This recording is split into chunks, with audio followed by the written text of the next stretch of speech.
प्रिय संस्कृत मित्राणी नमः संस्कृताय।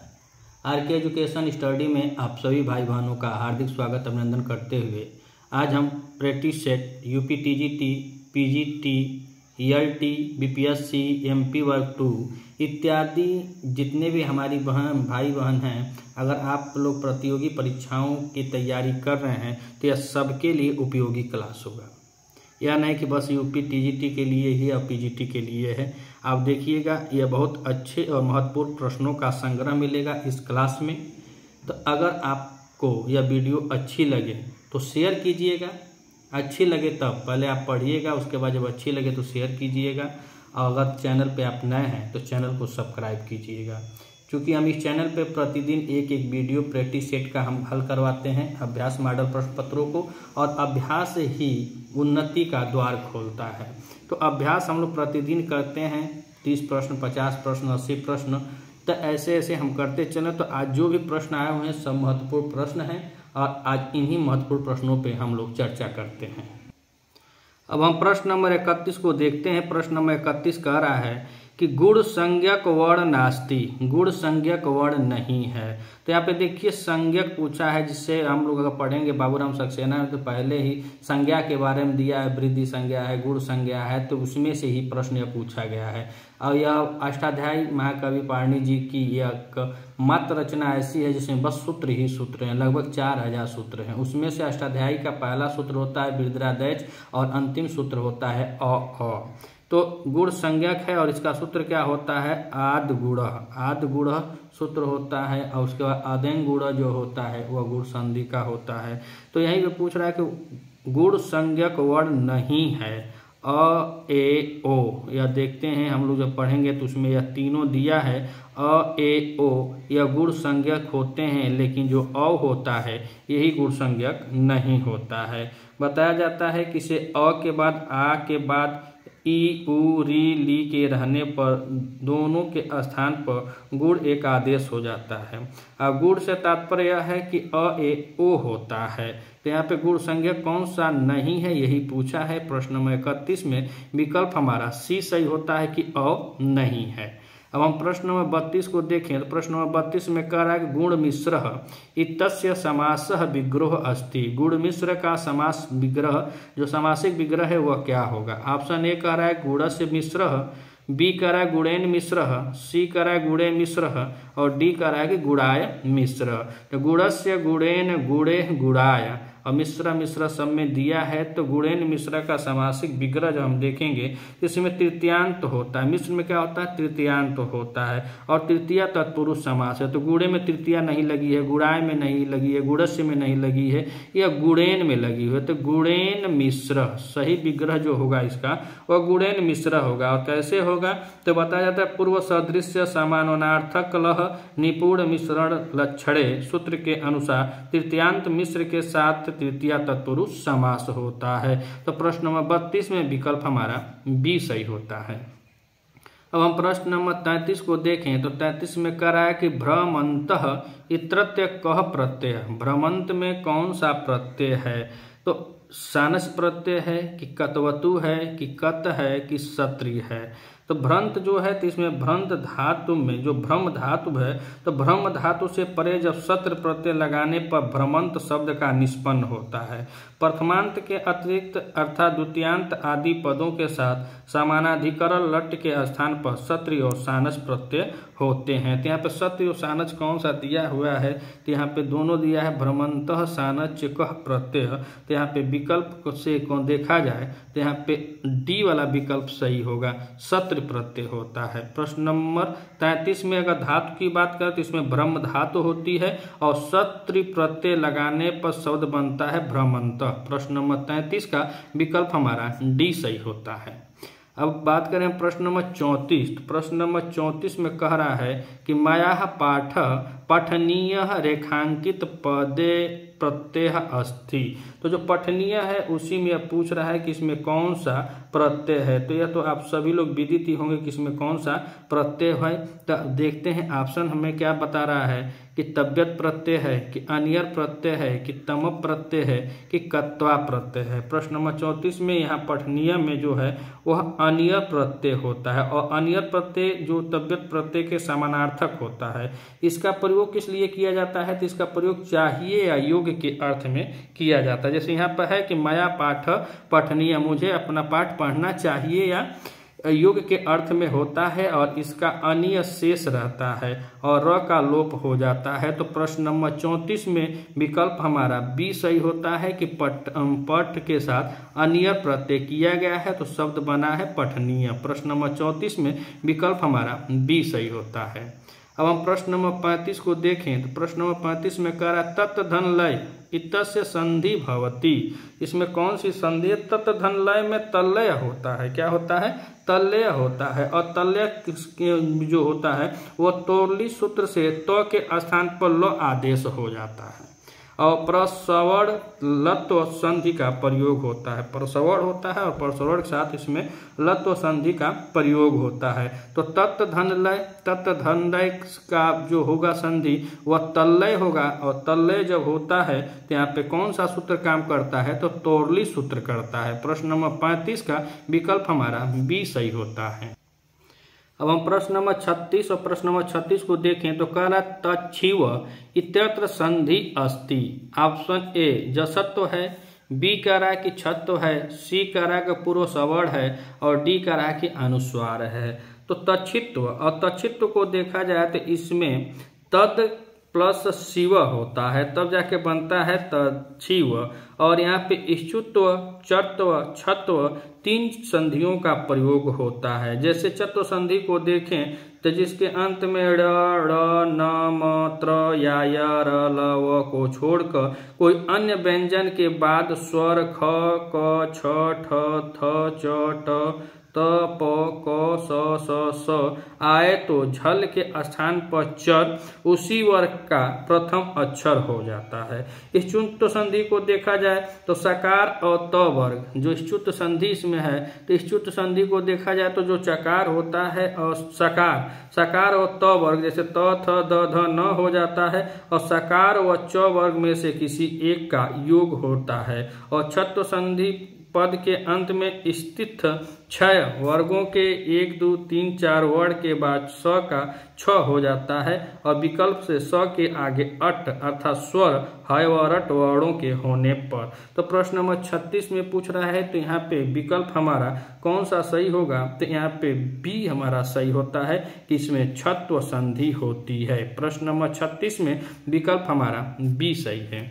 अब हम प्रश्न नंबर 37 को देखें। प्रश्न नंबर 37 में पूछा गया है कि ग्रामस्य अभितः एक सुंदर नदी प्रवहन्ती आसीत रेखांकित पदे शुद्ध स्यात्। रेखांकित पद जो ग्रामस्य है इसमें शुद्ध कौन सा होना चाहिए? तो हम लोगों ने एक वार्तिक पढ़ा है जैसे अभितः परितः समया निक्षा हाँ प्रतियोगे अपद्वितीया। तो अभितः माने दोनों ओर, परितः माने चारों ओर, समया माने समीप और हाँ एवं प्रति की मतलब हाँ और प्रति मतलब ओर और तरफ शब्दों के योग के संबंध में द्वितीय विभक्ति लगती है। जैसे एक बहुत प्रचलित एग्जाम्पल हम लोग पढ़े हैं कृष्णम अभितः कृष्ण के दोनों ओर, कृष्णम प्रतः कृष्ण के चारों ओर और ग्रामः समया गांव के समीप। इसमें द्वितीय विभक्ति लगी। तो ग्रामस्य जो है रेखांकित पद है तो इसमें द्वितीय विभक्ति नहीं है।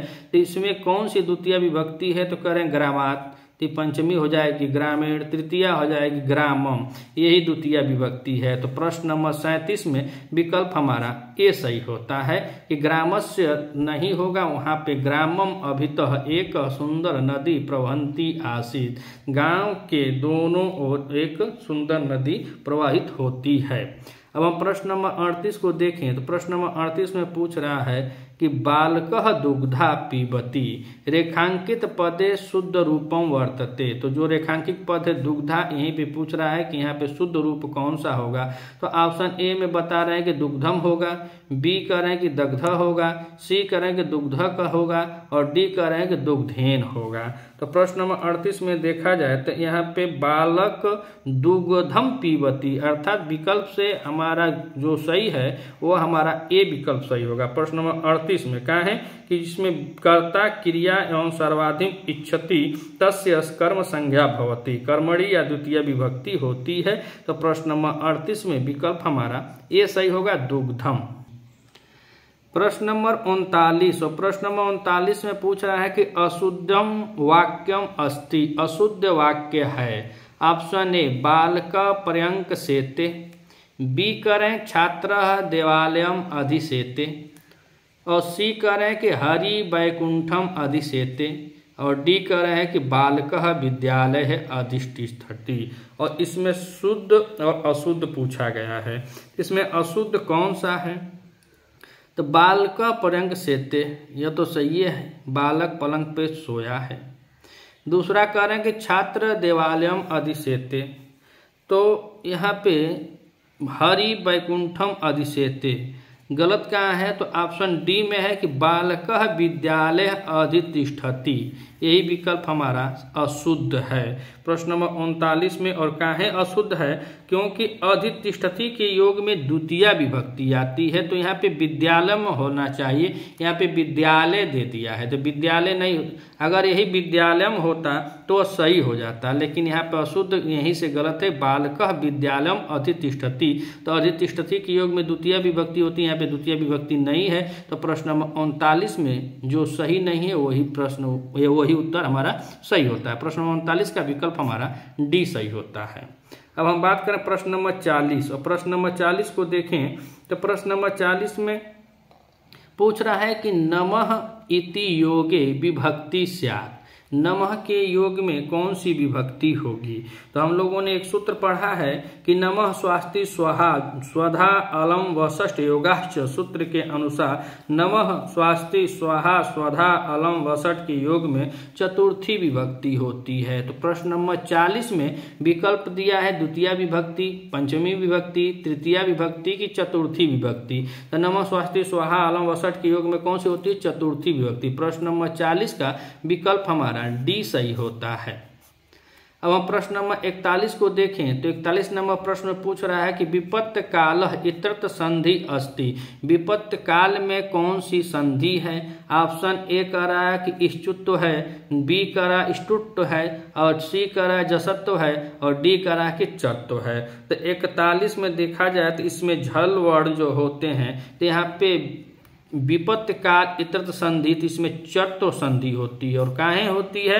तो बताया जाता है कि झल वर्णों के प्रत्येक वर्ग के पहला दूसरा तीसरा चौथे वर्णों के स्थान पर प्रथम वर्ण आदेश हो जाता है। खर वर्णों के वर्गों में पहला और दूसरा और स के परे रहते हैं। तो प्रश्न नंबर 41 में विपत्त काल में विकल्प हमारा डी सही होता है, चत्व संधि होती है।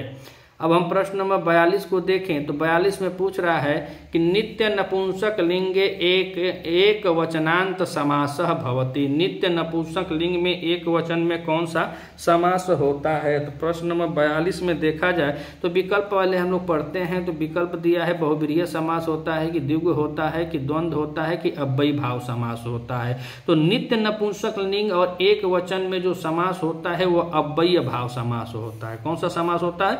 अव्ययी भाव समास होता है। अव्ययी भाव का सूत्र होता है अव्ययी भाव समास नित्य नपुंसक लिंग तथा एक वचन में होता है। द्वंद्व तथा द्विगु समास भी समाहार अर्थ में नपुंसक लिंग एक वचन में होते हैं, लेकिन नित्य जो होता है वह अव्ययी भाव समास होता है क्योंकि इसका नित्य रूप से जो पहला शब्द होता है वह अव्ययी ही होता है। प्रश्न नंबर 42 में विकल्प हमारा डी सही होता है।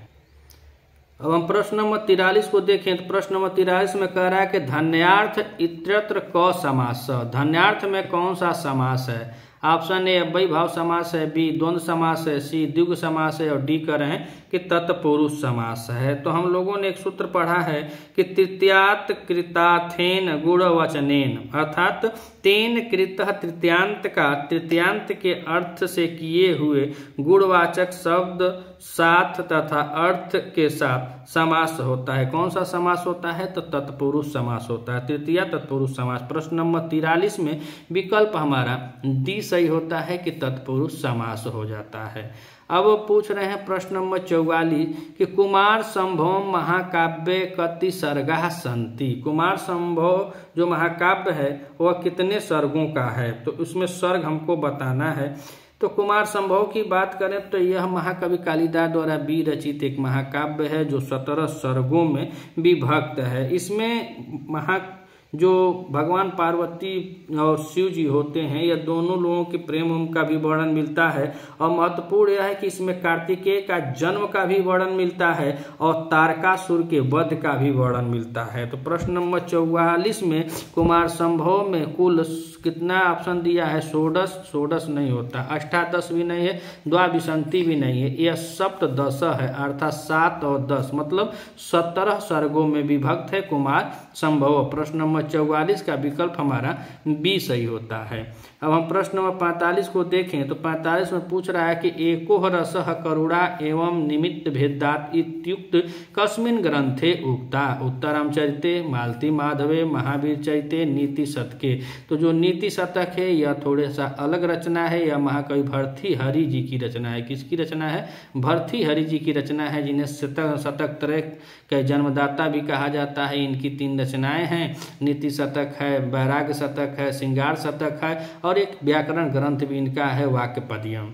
और यहाँ पे एको रस, यह 3 रचनाएं जो है उत्तरामचरितम, मालती माधव और महावीर चरितम, यह तीनों रचनाएं महाकवि भभूति जी की हैं। महावीर चरितम में 12 वर्ष पहले अर्थात भगवान के 12 वर्ष पहले के जीवन के वृत्तांत का वर्णन मिलता है। उत्तरामचरितम 12 वर्ष के बाद का वृत्तांत मिलता है भगवान राम जी के। और एको रस करुणा एवं निमित्त, करुण रस में जो निबद्ध है और यह बहुत महत्वपूर्ण रचना उत्तरामचरितम ही है। महाकवि भभूति द्वारा विरचित यह नाटक, यह सूक्ति यह बताती है कि भभूति उत्तरामचरितम में मिलती है। उत्तरामचरितम जो 7 अंकों का नाटक है और एक ही रस में ये है, कहें कि एक ही रस में इसको पिरोया ही गया है। जो प्रमुख रस है वही करुण रस है, उसी के बारे में सूक्ति बोली गई है कि एको रसः करुण एवं निमित्त भेदात। प्रश्न नंबर 45 का विकल्प हमारा ए सही होता है। अब हम प्रश्न नंबर 46 को देखें तो 46 में कह रहा है कि सर्वम शून्यम दरिद्रस्य युक्ति कस्मिन् ग्रंथे उक्ता। ऑप्शन ए स्वप्नवासो दत्तम, बी मृच्छकटिकम, सी मुद्रा राक्षसम और डी कह रहे हैं देवी चंद्रगुप्तम। तो प्रश्न नंबर 46 में देखा जाए तो यह सर्व शून्य दृश्य युक्ति मृच्छकटिक की है। जो मृच्छकटिक है यह महाकवि शूद्रज जी की रचना है और इसका नायक चारुदत्त होता है। और चारुदत्त जो नायक होता है उसको लोग बताते हैं कि बहुत पैसा ऐसा वाला होता था, वह धनी मनी था, लेकिन वह बेचारा दान करते करते इतना गरीब हो गया कि दरिद्र की श्रेणी में हो गया था चारुदत्त। और इसका नायिका जो है वह द्युता है, तो चारुदत्त की जो पत्नी है उसका नाम द्युता होता है, द्युता। और उसकी जो नायिका है तो बसंत सेना है जो एक गणिका है। तो प्रश्न नंबर 46 में विकल्प हमारा बी सही होता है। अब हम प्रश्न नंबर 47 को देखें तो 47 में पूछ रहे हैं कि अभिज्ञान शाकुंतलम इति नाटकस्य कथा पूर्व रूपेण कुत्र प्राप्यते। अभिज्ञान शाकुंतल जो नाटक है इसकी कथा इससे पूर्व कहाँ प्राप्त है? ऑप्शन ए अग्नि पुराणे, बी वायु पुराणे, सी मत्स्य पुराणे और डी कह रहे हैं कि पद्म पुराणे। तो अभिज्ञान शाकुंतल महाकवि कालिदास द्वारा विरचित 7 अंकों वाला नाटक है और यह सभी नाटकों में सबसे रमणीय नाटक है। इसका नायक दुष्यंत होता है और इसकी नायिका शकुंतला होती है और दोनों राजा दुष्यंत और शकुंतला के प्रणय कथा का वर्णन मिलता है। इसका उपजीव्य बताया जाता है कि महाभारत के आदि पर्व में शकुंतला पाख्यान में भी मिलता है और यहाँ पे देखिए महाभारत नहीं दिया हुआ है। तो अभिज्ञान शाकुंतल जो है तो वह महाभारत में बताया जाता है कि महाभारत में शकुंतला पाख्यान में मिलता है, लेकिन दूसरा इसका जहाँ मिलता है उपजीव्य वह पद्म पुराण के स्वर्गारोहण में मिलता है। स्वर्गारोहण कांड है उसमें पद्म पुराण में प्राप्त होता है। महाकवि कालिदास द्वारा विरचित अभिज्ञान शाकुंतल 7 अंकों का नाटक है, जिसमें हस्तिनापुर के राजा दुष्यंत और कौन की पालिता पुत्री होती है। शकुंतला के प्रणय कथा का वर्णन है, जबकि शकुंतला की माता का नाम मेनका होता है और पिता का नाम विश्वामित्र होता है, लेकिन इसके पालक पिता हैं वही कण्व ऋषि हैं या काश्यप ऋषि हैं, वही इसको पालते पोसते हैं। तो प्रश्न पूछा क्या है कि पूर्व रूपेण कुत्र प्राप्त है, तो ऑप्शन हमारा डी सही हो जाएगा, पद्म पुराणे। पद्म पुराण में कहा तो स्वर्गारोहण में, पद्म पुराण के स्वर्गारोहण में मिलता है और महाभारत के शकुंतला पाख्यान में मिलता है। महाभारत के आदि पर्व के शकुंतला पाख्यान में यह प्राप्त होता है। अभिज्ञान शाकुंतल जो दुष्यंत और शकुंतला के प्रणय कथा का उसमें वर्णन मिलता है। प्रश्न नंबर 47 में विकल्प हमारा डी सही होता है। अब प्रश्न नंबर 48 देखें तो 48 में कह रहा है कि बने है दोषा ही बहवः इयम सुक्ति कस्मात् ग्रंथाद उद्धोत अस्ति, अर्थात वने है दोषा ही बहवः, यह सुक्ति किस ग्रंथ से उद्धृत है? रघुवंशम से है कि महाभारत से है कि रामायण से है कि उत्तरम चरितम से है? प्रश्न नंबर 48 में देखा जाए तो यह रामायण से है। कहाँ से है? रामायण से है। बने दोषा ही बहवः, यह रामायण से उद्धृत है और रामायण महाकाव्य के यह 28वें सर्ग से ली गई है। प्रश्न नंबर 48 में विकल्प हमारा सी सही होता है कि यह सूक्ति जो है वो 28वें सर्ग से ली गई है और किसके? तो रामायण के 28वें सर्ग से। प्रश्न नंबर 48 में विकल्प हमारा सी सही होता है। अब हम प्रश्न नंबर 49 और 49 को देखें तो 49 नंबर में पूछ रहा है भीत्रार्था नाम भय हेतु सूत्र किस कारक का विधान करता है? ऑप्शन ए संप्रदान का, बी अपादान का, सी करण का और डी कह रहे हैं कि अधिकरण का। तो भीत्रार्था नाम भय हेतु अर्थात यहाँ पे भय और रक्षा दोनों अर्थ में धातुओं का प्रयोग होता है। भय का जो कारण होता है उसकी अपादान संज्ञा होती है और अपादान में पंचमी विभक्ति प्रयुक्त की जाती है। जैसे बालकः सिंहात् बिभेति, अर्थात बालक सिंह से डरता है, तो अपादान विभक्ति जो होती है। अर्थात प्रश्न नंबर 49 में विकल्प हमारा बी सही होता है कि अपादान। अब हम प्रश्न नंबर 50 देखें तो 50 में कह रहा है कि मालती माधवम रूपके कति अंका सन्ति। मालती माधवम जो नाटक है भभूति जी की, उसमें पूछ रहा है कि कितने अंक है? 9 हैं, 10 हैं, एकादश है कि द्वादश है? तो प्रश्न नंबर 50 में देखा जाए तो भभूति विरचितम मालती माधव एक प्रकरण ग्रंथ है तथा यह 10 अंकों का है। तो इसमें 10 अंक कहाँ दिया है? तो ऑप्शन बी में कि 10 अंकों का है और 10 अंकों वाला यह मालती माधव है और इसमें मालती और माधव तथा मकरंद और मदयंतिका के प्रणय और परिणय, प्रेम और विवाह का वर्णन मिलता है। प्रश्न नंबर 50 में विकल्प हमारा बी सही होता है। अब हम प्रश्न नंबर 51 को देखें तो प्रश्न नंबर 51 में कह रहे हैं कि भोक्तुम में प्रकृत प्रत्यय है। भोग के साथ तुमुन प्रत्यय है कि भोज के साथ तुमुन प्रत्यय है कि भुज के साथ तुमुन प्रत्यय है कि भुक के साथ तुमुन प्रत्यय है? तो भोक्तुम में जो है उसमें तुमुन प्रत्यय है, लेकिन पूछ रहे हैं कि किसके साथ है? तो इसमें भुज के साथ तुमुन प्रत्यय जो होता है यही होता है। भोक्तुम में भुज के साथ तुमुन प्रत्यय होता है। तुमुन प्रत्यय जो होता है तो तुमुन प्रत्यय का प्रयोग हिंदी भाषा के को अथवा के लिए अर्थ में होता है। तुमुन प्रत्यय से मुंह के उ वर्ण की और न की इत संज्ञा और लोप होता है, केवल तुम शेष बचता है। तुमुन जो प्रत्यय होता है और तुमुन प्रत्यांत शब्द अव्यय पद कहलाते हैं। तो भोक्तुम जो है उसमें भुज धातु है, भुज के साथ इसमें तुमुन प्रत्यय किया गया है। प्रश्न नंबर 51 में विकल्प हमारा सी सही होता है। अब हम प्रश्न नंबर 52 को देखें तो प्रश्न नंबर 52 में पूछ रहा है कि कर्मादिना अपि संबंध मात्र विवक्षयाम। अच्छा, इसमें कि पूछ रहा है यह कि किसमें संबंध विवक्षयाम, कर्मादिना अपि संबंध मात्र विवक्षाम। ऑप्शन दिया है कौन सा? तो ऑप्शन ए कह रहा है प्रथमा है, बी कह रहा है पंचमी है, सी कह रहा है कि चतुर्थी है और डी कह रहा है कि षष्ठी है। तो हम यह देखें कि जब कर्म आदियों के सामान्य रूप संबंध मात्र को बताना हो तो उसके विशेष रूप से कर्मत्व आदि को नहीं, तब कर्म आदियों से षष्ठी ही होती है, अर्थात कारक विभक्तियां द्वितीया नहीं है। तो प्रश्न नंबर 52 में विकल्प हमारा डी सही हो जाएगा, षष्ठी विभक्ति का संबंध हो जाएगा, विवक्षाम का होगा षष्ठी से। अब हम प्रश्न नंबर 53 में देखें तो 53 में पूछ रहा है कि पंचगंगम इत्यस्मिन् पदे समासो अस्ति, इसमें कौन सा समास है पंचगंगम में। ऑप्शन ए कह रहा है कि द्विगु समास है, बी कह रहा है कि कर्मधारय समास है, सी कह रहा है कि अव्ययी भाव समास है और डी कह रहा है कि बहुव्रीहि समास है। तो पंचगंगम में अव्ययी भाव समास होता है। कहाँ है इसका विग्रह होगा पंचानाम गंगा नाम समाहारः। पंचगंगम में नदी भिष्ट सूत्र से अव्ययी भाव समास हुआ है और नदी भिष्ट सूत्र जो होता है जब नदीवाचक शब्दों का संख्यावाचक शब्दों में समास होता है तो वह अव्ययी भाव समास होता है। प्रश्न नंबर 53 में विकल्प हमारा सी सही होगा। अगर यह नदी गंगा जमुना सरस्वती अथवा किसी नदी का नाम नहीं होता तो द्विगु समास होता, लेकिन जब नदियां जुड़ती हैं तो इसमें एक सूत्र काम करता है, कौन सा, नदी भिष्ट, और नदी भिष्ट सूत्र से इसमें अव्ययी भाव समास हो जाता है। प्रश्न नंबर 53 में विकल्प हमारा सी सही होता है।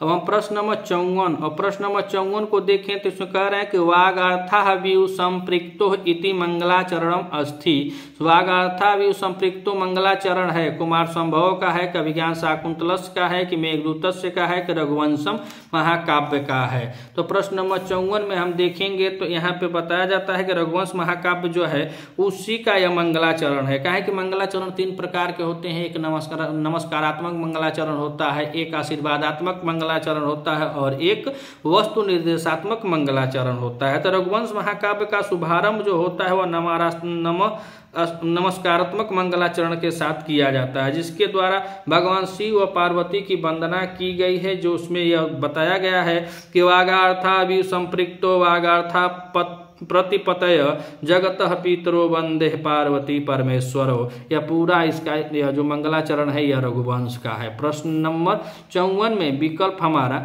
डी सही होता है। मेघदूत में तो मेघदूत में आप सभी विदित हैं कि इसमें इसका मंगलाचरण जो है वह वस्तु निर्देशात्मक मंगलाचरण है, जो शुरू में ही कहानी अथवा पहले श्लोक से ही कहानी शुरू हो जाती है। कश्चित् कांता विरह गुरुणा, तो यह मंगलाचरण मेघदूत का है। प्रश्न नंबर 54 में विकल्प हमारा डी सही होता है। अब हम बात करें प्रश्न नंबर 55 पे तो कह रहे हैं कि संधि शब्द अस्ति। संधि शब्द क्या है, कुछ नहीं है कि नपुंसक लिंग में है कि पुल्लिंग में है कि स्त्रीलिंग में है। तो प्रश्न नंबर 55 में हम देखें तो संधि शब्द जो होता है तो संधि पद पुल्लिंग होता है, क्योंकि प्रत्यांत पद पुल्लिंग होते हैं। तो प्रश्न नंबर 55 में विकल्प हमारा सी सही होता है कि यह पुल्लिंग होता है। अब हम प्रश्न नंबर 56 और प्रश्न नंबर 56 को देखें तो कह रहे हैं कि वारार्था नाम धातु नाम प्रयोगे ईप्सितो अर्थो किम संज्ञा स्यात्, करणम संप्रदानम अपादानम कर्मकम। तो वाड़ा नाम अर्था नाम इस सिप्तम सूत्र के अनुसार वारण अर्थ वाली ब्रिय धातु के योग में अभिष्ट पदार्थ की अपादान संज्ञा होती है। वाड़ा अर्था नाम धातुनः प्रयोगे च इस सिप्तम अर्थ भवति तस्य कारस्य अपादान संज्ञा भवति अपादाने च पंचमी विभक्ति भवति। जैसे इसका एक एग्जाम्पल देता है कि कृषकः एभ्यम गाय वार्यति, कृषक जो है वह जौ से गाय को हटाता है। प्रश्न नंबर 56 में विकल्प हमारा सी सही होगा कि कौन सा संज्ञा होगी, तो अपादान संज्ञा होगी। प्रश्न नंबर 56 विकल्प हमारा सी सही है। अब हम प्रश्न नंबर 57 को देखें तो प्रश्न नंबर 57 में पूछ रहा है कि दुष्ट इतस्य संधि विच्छेद अस्ति। ऑप्शन ए कह रहा है कि दुष्ट के साथ त होगा, बी कह रहा है दुष्ट के साथ ट होगा, सी कह रहा है दुष्ट के साथ ट होगा कि दुष्ट के साथ त होगा। तो दुष्ट और यहाँ पे इष्टुना इष्टु के नियम से देखा जाए तो त के स्थान पर ट आदेश हो करके इष्टुत संधि होता है। जब इष्टुत संधि होता है तो त के स्थान पे ट होता है।